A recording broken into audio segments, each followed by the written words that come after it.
my dear friends. My name is Mahesh Magre, and you are welcome to this channel. Today, we are going to discuss uh, the demo paper of this Sainik School entrance exam, class 9th, for 2025. So, before we are going to discuss, I want to tell you some basic information about the grammar topics. So dear students, आपको पता होना चाहिए कि English language में grammar को बहुत ज़्यादा importance है। और जब भी हम ग्रामर को डिस्कस करते हैं तो उसमें जो बेसिक 8 पार्ट ऑफ स्पीच रहते हैं उनको बहुत ज़्यादा इम्पोर्टेंस है और वो आपको फ्लुएंटली आना ही चाहिए। तो आपका जो बेसिक जो पार्ट ऑफ स्पीच है वो उसमें फर्स्ट है नाउन। नाउन में क्या है? नाउन में आपके टाइप्स, नाउन के ऑल टाइप्स इंपॉर्टेंट है, नाउन के जेंडर इंपॉर्टेंट है, नाउन के नंबर इंपॉर्टेंट है। ये आपको फ्लुएंटली आना ही चाहिए। उससे आगे जाके हम प्रोनाउन को डिस्कस करते हैं। प्रोनाउन के ऑल टाइप्स और प्रोनाउन के ऑल केसेस आपको पता होना चाहिए। उससे आगे जाके एडजेक्टिव है, एडवर्ब है। एडजेक्टिव, एडवर्ब, वर्ब ये एक दूसरे को रिलेट करते हैं। सो एडजेक्टिव और उसके टाइप्स आपको आना चाहिए, एडवर्ब के टाइप्स आपको आना चाहिए, वर्ब के ऑल टाइप्स आपको आना चाहिए। वर्ब को किस तरह से डिवाइड करना चाहिए, जो हेल्पिंग वर्ब है और जो मेन वर्ब है, और उसमें कितने टाइप्स रहते हैं वो आपको याद रखना चाहिए। और वो अकॉर्डिंग टू एग्जाम्स बहुत ज़्यादा इम्पोर्टेंट है। सो वर्ब के आगे जो प्रीपोजिशन है, कंजंक्शन है और इंटरजेक्शन है, ये तीनों टॉपिक्स बहुत ज़्यादा इम्पोर्टेंट है। तो we are going to discuss the 25 questions, 25 expected questions in the English section. So your first question is on the screen. Choose the correct option that has the right rearrangement of words to make a meaningful sentence. आपको पता होना चाहिए कि जो भी 25 questions है उसमें आपको ज़्यादा से ज़्यादा जो इम्पोर्टेंट टॉपिक है वो आपको मैं आगे जाके बताने वाला हूँ। लेकिन इन 25 क्वेश्चंस में आपको रीअरेंजिंग सेंटेंस 1 या 2 क्वेश्चन रहेगा। So it is most important. 2 question इस पे रहते हैं और उस पे आपको 4 मार्क्स रहेंगे। सो इस तरह के क्वेश्चन में आपको क्या करना चाहिए कि आपको बेसिक सेंटेंस स्ट्रक्चर आना चाहिए।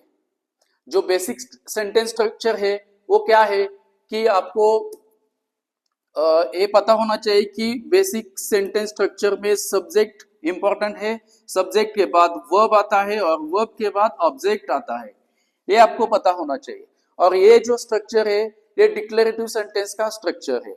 सो आपको रीअरेंजिंग करना है तो आपको डिक्लेरेटिव सेंटेंस में ही क्वेश्चन आएगा। ऐसा नहीं है कि हर बार डिक्लेरेटिव सेंटेंस ही आएगा। आपको कई बार ऐसा भी हो सकता है कि आपको इंपेरेटिव सेंटेंस पे भी क्वेश्चन आ सकता है। तो आपको वो 4 टाइप्स है, 4 या 5 टाइप्स है सेंटेंस के, वो फ्लुएंटली आना चाहिए। सो नेक्स्ट क्वेश्चन इज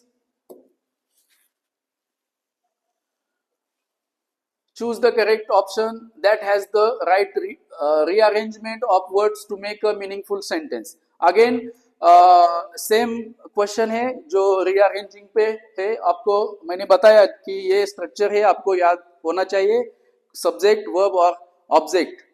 या भी कोई इंपेरेटिव सेंटेंस हो तो इंपेरेटिव सेंटेंस का क्या स्ट्रक्चर होना चाहिए। Imperative sentence always starts with verb. So verb से आपका इंपेरेटिव सेंटेंस स्टार्ट होगा और वो खत्म होगा और उसके बाद फुल स्टॉप रहेगा। सो आपको ये इंपेरेटिव सेंटेंस का भी स्ट्रक्चर पता होना चाहिए। आगे जाते हैं।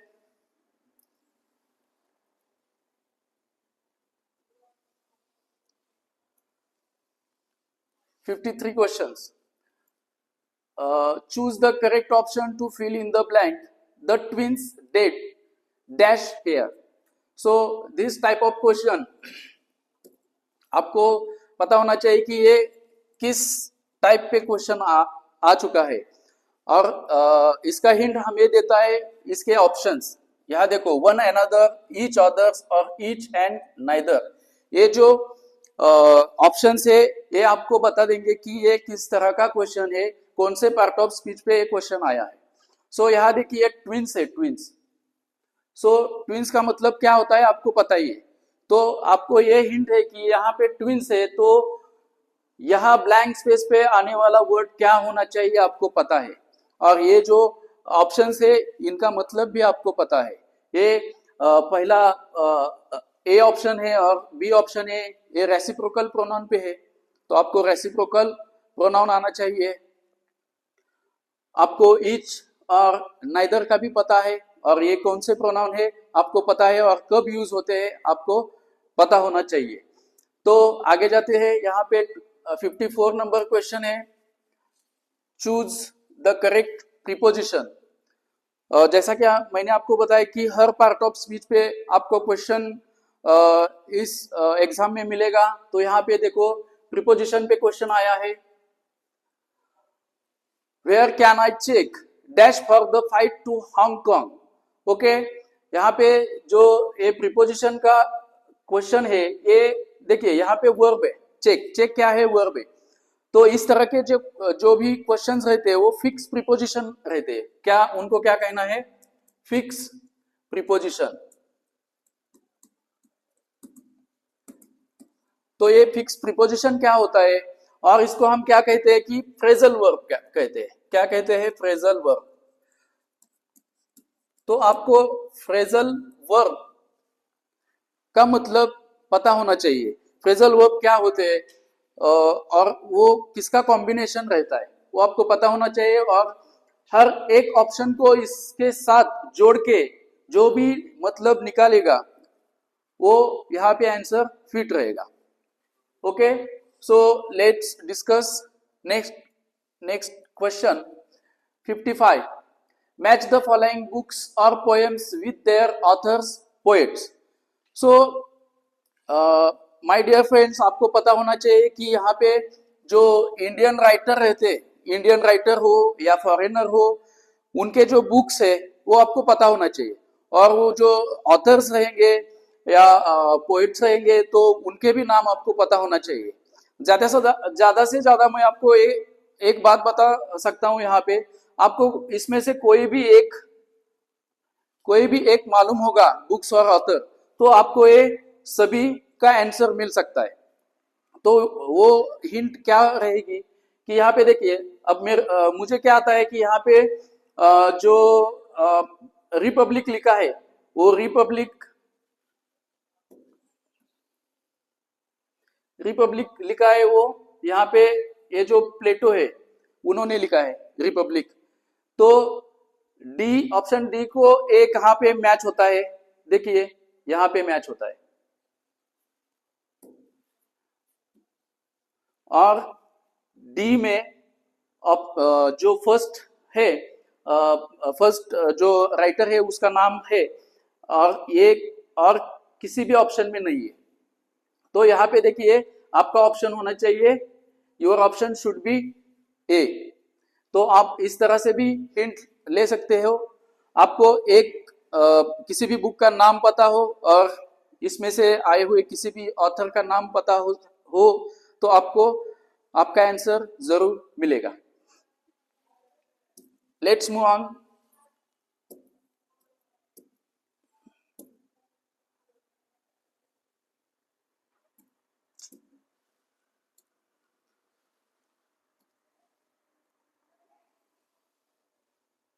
Let's move on the next question. Choose the correct option. Do you imitate others? So यहाँ पे हमें क्या करना है कि एक ऑप्शन चूज करना है। किसके लिए? यहाँ पे ये जो क्वेश्चन दिया है और उसका इंस्ट्रक्शन यहाँ पे दिया है, डू यू इमिटेट अदर्स। और इसका इंस्ट्रक्शन क्या है कि the above sentence would be written in passive form. तो हमें क्या करना है कि एक्टिव का पैसिव करना है। जब भी कोई ऐसा इस तरह का कोई भी क्वेश्चन रहेगा उसको हम वर्बल क्वेश्चन कहते हैं। जो भी हेल्पिंग वर्ब से स्टार्ट होते हैं उसको हम वर्बल क्वेश्चंस कहते हैं। और जब भी आपको इस तरह का कोई भी पैसिव करने का क्वेश्चन आएगा तो आपको फर्स्ट क्या करना है, याद रखना कि इसको आपको कन्वर्ट करना है। कोई भी WH क्वेश्चन हो या कोई भी वर्बल क्वेश्चन हो, आपको इसको कन्वर्ट करना है। आपको कन्वर्ट करना है, कहां पे कन्वर्ट करना है, convert into assertive sentence. Convert into assertive यानी डिक्लेरेटिव सेंटेंस। और जब आप कन्वर्ट इसको करोगे तो आपको एसरेटिव का पैसिव मिलेगा। और उसको बस आपको क्या करना है, जो भी हेल्पिंग वर्ब है, हेल्पिंग वर्ब जब आप सब्जेक्ट के पहले लेंगे तो उसका क्वेश्चन हो जाएगा और इसमें से आप इजीली फाइंड कर सकते। So our next question is choose the correct option. A watched pot never dash dash dash. So इस तरह के जो क्वेश्चंस होते हैं वो इडियम्स पे होते हैं। तो यहाँ पे क्या रहेगा, ये जनरल ट्रूथ इसको कहेंगे या कोई प्रोवर्ब कहेंगे। तो इस टाइप के जो क्वेश्चंस रहते हैं ज़्यादा से ज़्यादा ये फिलअप पे आ सकते हैं आपको, वो अकॉर्डिंग टू इडियम्स रहेंगे। सो आपको इडियम्स का पता होना चाहिए और ओरिजिनल इडियम क्या है ये आपको पता होना मैंडेटरी है। तो यहाँ पे देखो, अ वॉच्ड पॉट नेवर डैश। सो ये जो इडियम है, ये इडियम का मीनिंग आपने कभी भी ये इडियम पढ़ी होगी तो आपको इसका मीनिंग पता होगा। और इसमें जो एंड में जो वर्ड है वो भी आपको पता होगा। So our next question is 58. Identify the error and choose the correct option. So students, यहाँ पे ये जो एरर है, फाइंड द एरर और आइडेंटिफाई द एरर, ये हर ईयर के क्वेश्चन पेपर में आपको मिलेगा। और इस तरह के एरर फाइंडिंग जो रहते हैं वो अकॉर्डिंग टू ऑल टॉपिक्स पे रहेंगे। यानी ये कभी भी प्रोनाउन पे भी हो सकते हैं, ये कभी वर्ब के अकॉर्डिंग हो सकते हैं, या कोई भी पार्ट ऑफ स्पीच हो तो इसके अकॉर्डिंग ये एरर डिटेक्शन इसको कहेंगे। तो ये क्वेश्चंस रहेंगे। यहाँ पे जो क्वेश्चन है आपका, the child had to be force feeded because he was sick and reluctant to eat. तो आपको जो कोई भी सेंटेंस रहेगा तो इस सेंटेंस का कॉन्टेक्स्ट आपको पता होना चाहिए। जब आपको कॉन्टेक्स्ट पता होगा तो आपको किस वर्ड में आपको इंप्रूवमेंट करना है ये आपको पता चल जाएगा। तो यहाँ पर देखिए कि इस पे क्या रहेगा कि जो भी एरर रहता है, एरर डिटेक्शन पे जो भी क्वेश्चंस रहते हैं उसमें ज़्यादा से ज़्यादा वर्ब पे आते हैं। तो यहाँ पे देखिए, यहाँ फोर्स पीरियड है। और कई बार ऐसा भी होता है कि जो कंजंक्शंस रहते हैं कि वो कंजंक्शन यहाँ पे सही इस्तेमाल किया है या गलत, इसके अकॉर्डिंग भी आपको एरर डिटेक्शन मिलेगा। सो इस तरह के जो भी क्वेश्चंस रहेंगे तो वो ऑल पार्ट ऑफ स्पीच या कोई भी ग्रामर टॉपिक रहेगा तो उसके अकॉर्डिंग आपको रहेंगे। सो let's move on the next question. Your question, choose the correct option. Running 200 meters dash a tough job for me. So again here this question on the type of verbs or according to verbs. So here running 200 meters dash dash a tough job for me, and your options are is, am, are or does. तो आपको पता होना चाहिए कि is कब आएगा, am कब आएगा और are कब आएगा, और D ऑप्शन डी है does, ए कब आएगा। तो यहाँ पे मैं आपको ऑप्शन थ्रू जाने का जब भी रास्ता बताऊंगा तो यहाँ पे देखिए जो बी ऑप्शन है ये यहाँ पे कट हो जाएगा, because am this is verb, this is helping verb, ये जब भी आएगा तो आई के साथ आएगा। जब भी आएगा तो जो प्रोनाउन है फर्स्ट पर्सन प्रोनाउन आई है उसके साथ ए एम आ जाएगा। तो ये एलिमिनेट हो गया। तो रह गए आपके 3 ऑप्शंस। तो इन 3 ऑप्शंस में आपको क्या रहेगा कि यहाँ पे किस वर्ब का इस्तेमाल करना है ये आपको डिसाइड करना चाहिए। तो आपको फर्स्ट आपका जो सब्जेक्ट है वो क्या है, यहाँ पे मीटर्स रहा है, ये सिंगुलर है या प्लूरल है, या इसको कंसिडर ही प्लूरल करते हैं या कंसिडर ही सिंगुलर करते हैं, ये आपको पता होना चाहिए। कोई नाउन्स ऐसे हैं जैसे कि मैथ्स, फिजिक्स, इस तरह के जो भी नाउन्स है वो क्या है, उसको एंड में यस ऐड होता है, यस का सफिक्स लगता है, लेकिन वो सिंगुलर रहते हैं। ऐसा नहीं कि किसी भी शब्द में आपको, किसी भी वर्ड में आपको कोई भी यस ऐड होगा तो वो आपका प्लूरल बन जाएगा, ऐसा नहीं होता। जैसे कि मैथ्स रहेगा तो मैथ्स, मैथमेटिक्स और फिजिक्स ये दोनों वर्ड क्या है, सिंगुलर है। तो singular subject always take singular verb और plural subject always take plural verb. ये आपको जो रूल है, बेसिक रूल है, तो आपको ये पता होना चाहिए। So your next question is choose the correct option and fill in the blanks. My sister said, what a beautiful scene. Okay, this type of questions based on reported speech, direct indirect speech, या इसको narration भी कहते हैं। Okay, आपको narration, direct indirect speech और reported speech, ये तीनों words आपको मालूम होना चाहिए। आपको एक्शन एक ही करना है, उसमें आप डायरेक्ट सेंटेंस को इनडायरेक्ट में कन्वर्ट करती है, वही एक्शन आपको करना है। तो यहाँ पे गिवन सेंटेंस क्या है, तो गिवन सेंटेंस जो हमको कन्वर्ट करना है इनडायरेक्ट स्पीच में, तो यहाँ पे गिवन सेंटेंस का आपको आपका सब्जेक्ट इंपॉर्टेंट है, कौन सा सब्जेक्ट है, और रिपोर्टेड वर्ब जो है, वर्ब कौन से टेंस में है, ये आपको पता होना चाहिए। यहाँ पे जो डबल इन्वर्टेड कॉमास में दिया हुआ जो भी सेंटेंस है वो आपको पता होना चाहिए कि ये किस टाइप का है, ये एक्सक्लेमेटरी है, ये इंट्रोगेटिव सेंटेंस है, ये डिक्लेरेटिव है या इंपेरेटिव है। ये जब आपको पता होगा तो यहाँ पे जो भी आप जो वर्ब आप यूज करोगे तो उसके अकॉर्डिंग आप कर सकते हो। यहाँ पे देखिए व्हाट अ ब्यूटीफुल सीन, ये एक्सक्लेमेटरी सेंटेंस है। तो आपको एक्सक्लेमेटरी सेंटेंस हो तो एक्सक्लेम जैसे शब्द आपको प्रयोग करना चाहिए जब भी आप इनडायरेक्ट में करते हो। यहाँ पे देखिए एक्सक्लेम्ड है और इज है, यहाँ पे देखिए एक्सक्लेम्ड है, दैट, एक्सक्लेम्ड, दैट और वॉज है।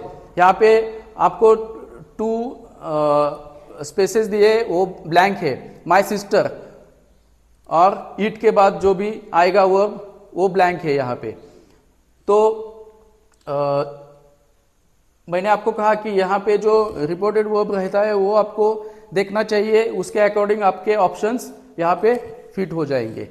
Okay, so your next question is identify the subject in the following sentence. ये जो क्वेश्चन है ये बेसिक क्वेश्चन है। आपको सब्जेक्ट प्रेडिकेट जो टॉपिक है, आप आपके 7th क्लास में पढ़े होंगे या 6th क्लास में पढ़े होंगे या करंट भी आपको स्टडी में है, तो आपको ये मालूम होना चाहिए कि सब्जेक्ट, वर्ब और ऑब्जेक्ट क्या होता है। तो यहाँ पे आपको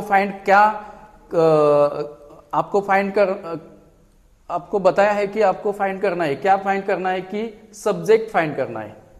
गिवन सेंटेंस में आपका जो भी सब्जेक्ट है, तो एक बात बतानी है मुझे यहाँ पे, सब्जेक्ट की जगह ऑलवेज कहाँ होती है, बिगिनिंग ऑफ द सेंटेंस। कहाँ होती है, बिगिनिंग ऑफ द सेंटेंस। तो बिगिनिंग ऑफ द सेंटेंस पे आपको सब्जेक्ट नजर आएगा और सब्जेक्ट के बाद हमेशा वर्ब आती है और ये एक क्लॉज होता है। तो ये आपको पता होना चाहिए। यहाँ पे एक बात है कि सब्जेक्ट हमेशा क्या होते हैं, नाउन और प्रोनाउन होते हैं। ऑब्जेक्ट हमेशा क्या होते हैं, नाउन और प्रोनाउन होते हैं। वर्ब के बाद ऑब्जेक्ट आता है और प्रीपोजिशन के बाद ऑब्जेक्ट आता है। तो आपको सब्जेक्ट की प्लेस आपको मालूम होनी चाहिए। वो आपके इस 4 ऑप्शंस में आपको आपका जो एप्रोप्रिएट आंसर है आपको मिल जाएगा। आपका नेक्स्ट क्वेश्चन है चूज द करेक्ट ऑप्शन। यहां पे थोड़ा स्पेलिंग मिस्टेक हो चुका है। यहां पे थॉट नहीं है, यहां पे 2 है।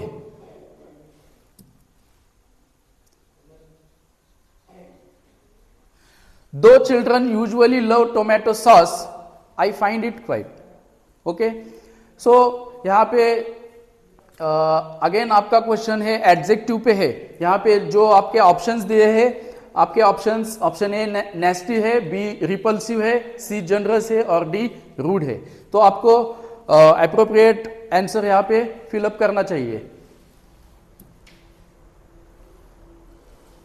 Your next question is choose the correct option to fill in the blank. You look so dash, you should go get some rest.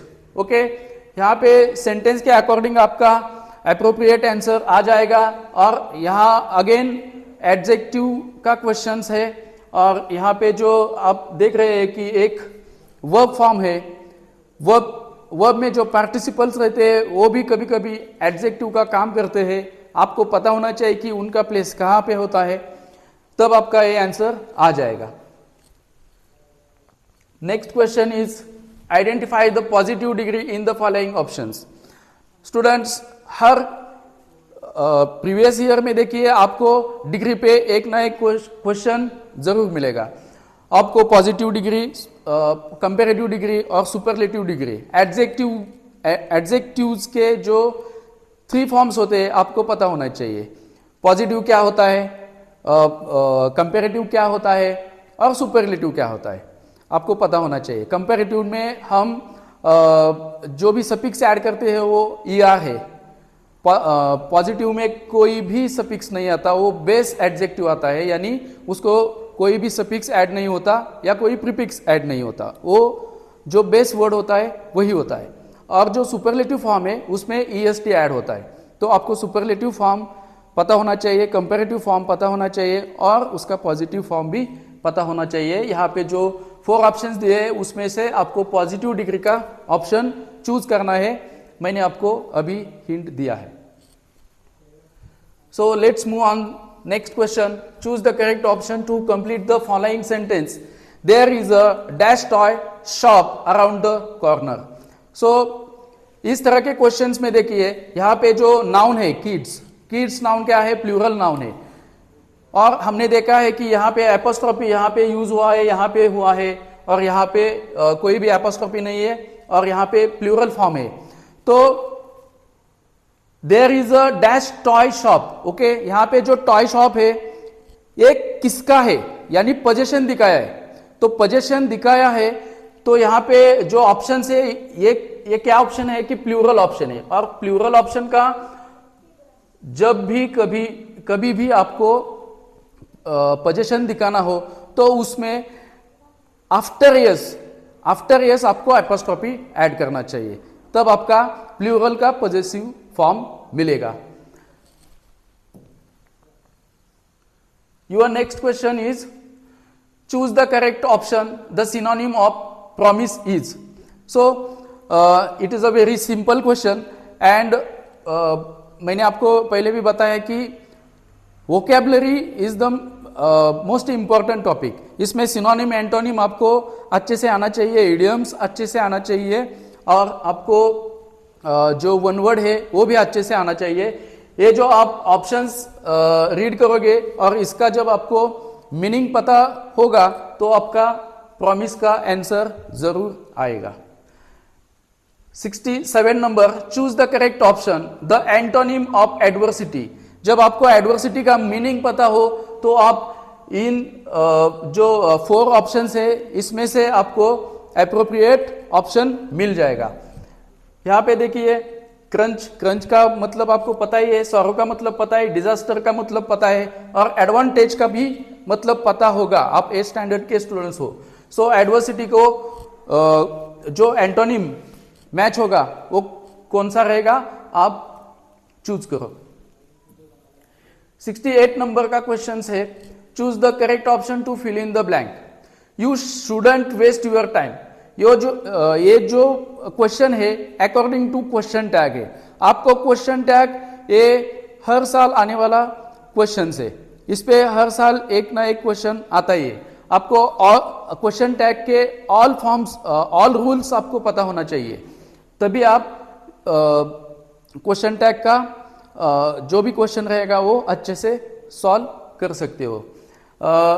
Here your option should I, should you, option C may be, may he, और option D शाल ही।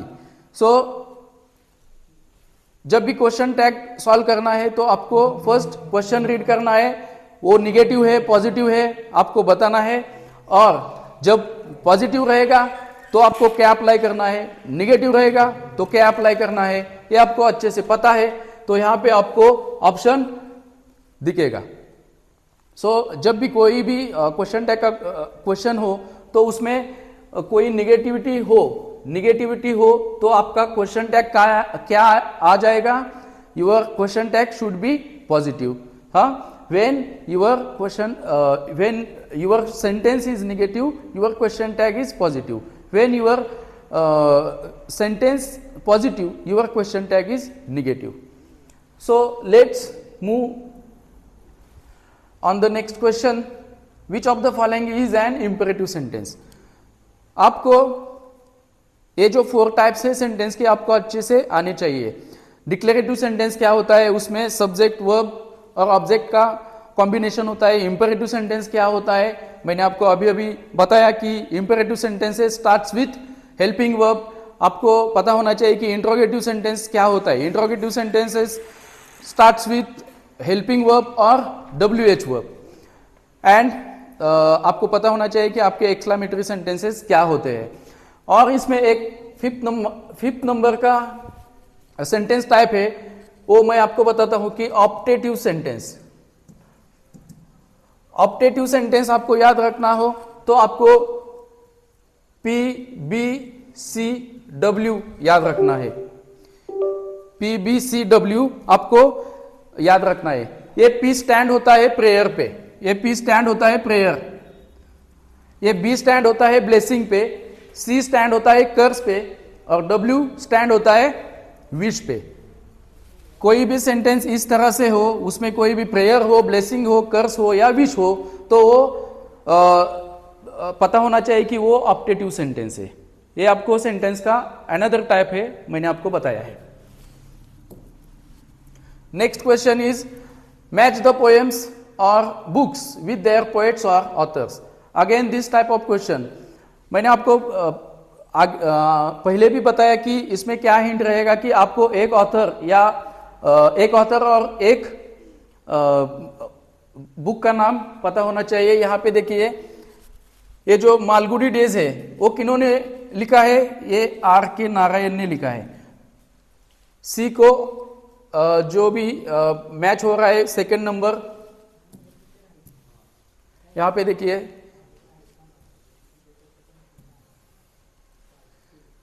सी को, यहां देखिए second number यहां match हो रहा है। Your option should be D. So next जो 71 और 71 to 75 क्वेश्चंस रहेंगे वो आपके पैसेज पे रहेंगे। पैसेज जब भी आपको सॉल्व करना है तो पहले आप क्वेश्चंस रीड कीजिए, क्वेश्चंस रीड करने के बाद आप पैसेज रीड कीजिए, ताकि आपको पता चल जाएगा कि कौन सा क्वेश्चन पूछा गया है और इसका आंसर क्या है। Hope you all understand well. Thank you, all the best.